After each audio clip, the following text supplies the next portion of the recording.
le Conseil constitutionnel statue, comme l'indique la loi numéro 2018-22 du 4 juillet 2018 portant révision du code électoral, qui stipule clairement au niveau de l'article 16 les conditions de vérification des listes de parrainage. Je peux même vous lire un paragraphe, parce que ce qui est intéressant dans l'affaire, c'est qu'en matière de loi, on ne se base pas sur ses désirs, mais on se réfère à des textes.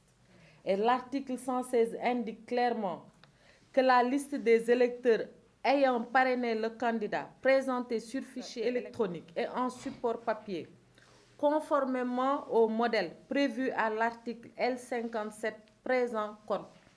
Cette liste doit comprendre des électeurs, une déclaration sur l'honneur, une quittance, etc., etc.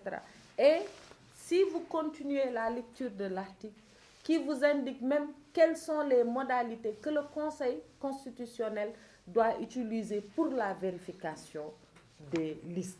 Donc, nous ne pouvons pas, sur cette base-là, se fier au désir de l'opposition, qui, encore une fois, n'envisage pas d'aller à des élections, puisque vous les avez entendus réclamer, disant dans la correspondance qui a été adressée au Conseil constitutionnel, qu'ils n'étaient toujours pas en possession de la carte électorale. Mais nous savons tous que seuls les candidats peuvent détenir la carte électorale. Et pour le moment, l'on ne sait pas qui est candidat. Il faut attendre 35 jours avant l'élection, après vérification, publication de la liste des candidats. Je ne veux pas me tromper d'article, comme le stipule l'article L122 et l'article 30 de la Constitution, pour justement détenir cette carte électorale-là. Donc, en tout état de cause, c'est non seulement la mauvaise foi de l'opposition qui continue, mais c'est également le flou et l'instabilité qu'elle veut entretenir autour de cette élection présidentielle-là. Je pense que force doit rester à la loi, puisqu'en définitive, ce sont les règlements, les lois qui doivent nous arbitrer. Depuis 2012, la coalition Benno Bokk Yakaar va à des élections. En 2012, c'était l'élection présidentielle. Nous avons eu par la suite les élections législatives, ensuite les élections municipales. Et quand bien même, pour ces élections municipales-là, le Benno Bokk Yakaar y est allé en ordre dispersé, cela ne nous a pas empêché d'avoir ratissé largement toutes les collectivités locales. Aujourd'hui, nous sommes à plus de 500 collectivités locales contrôlées par le Benno Bokk Yakaar.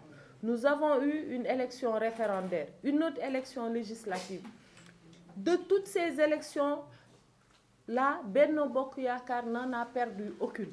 Pourquoi aujourd'hui, où nous avons un bilan à faire prévaloir, le Benno Bokk Yakaar quand même a un bilan, que ce soit au niveau de tous les secteurs d'activité, nous avons pu rassurer les Sénégalais quant à la disponibilité et les prédispositions intellectuelles, techniques, scientifiques du président Macky Sall à pouvoir répondre aux préoccupations des populations.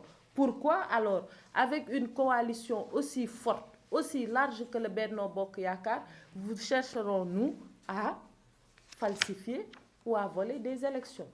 Je pense que cela ne serait pas intelligent, et nous sommes intelligents quand même au Benno Bokk Yakaar.